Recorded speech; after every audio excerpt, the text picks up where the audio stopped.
কিন্তু দাঁড়াতে পারি এক মিনিটের জন্য আমাদের শহীদদের জন্য আমরা শহীদদের জন্য একসাথে দাঁড়িয়ে চুপ করে থাকতে পারি।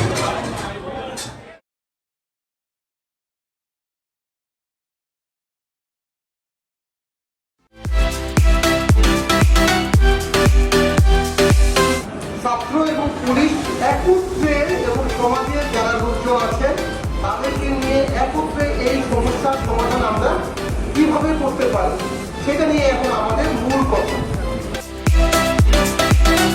আপনারা আপনাদের বাড়ির সামনে যে প্রবলেমস গুলো আছে, ট্রাফিক রিলেটেড যে প্রবলেম গুলো আছে, কোথায় কোথায় কি করছে, কারা অবৈধ দোকান বসিয়ে চাঁদাবাজি করছে, সেগুলো নিয়েও আপনারা আমাদের কাছে ফিডব্যাক দিতে থাকবেন। যদি ওয়ালে না দিতে পারেন আমাদের ইনবক্সে লিখে দেবেন। পারবেন না এটা?